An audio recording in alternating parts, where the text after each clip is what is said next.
Okay, so we're going to wash a wig. So the first thing we're going to do is take the wig and brush it out. And we're going to start from the bottom. So this way we eliminate all the tangles and we don't pull out any hair. Like that. So make sure if you do get a tangle, then just go back from the bottom and continue. Like that.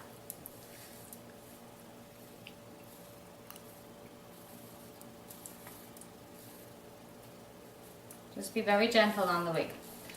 And the next thing you're going to do is find the part. You don't want to lose it. So you can take a pin curl clip. We're going to have to section the hair the proper way, and then we're going to have to choose the right size roller.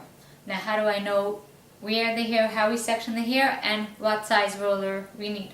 So in order to know what size roller you want to use, you're going to look at the length of the hair and the end result, the finish that you want that hair to go.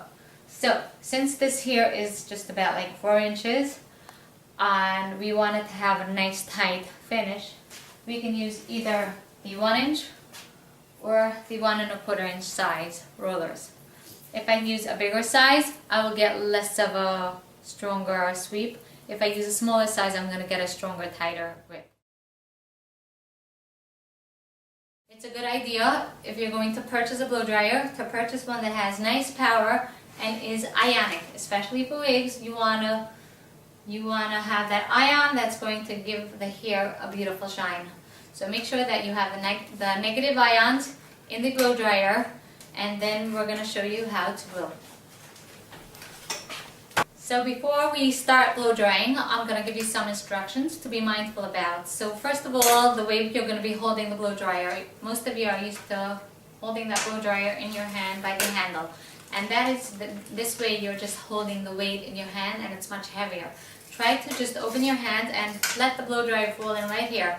And this way you're just going to be focusing on just moving this hand. Very important.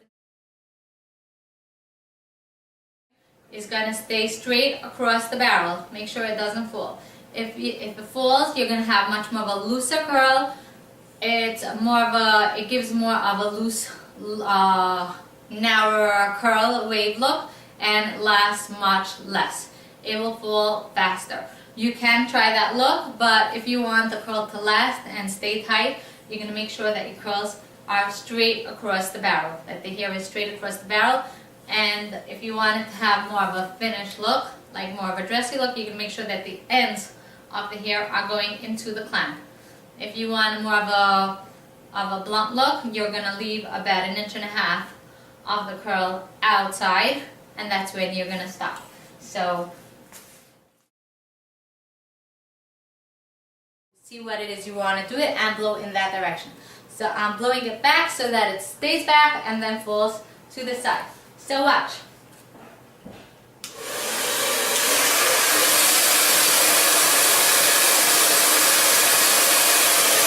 Right here.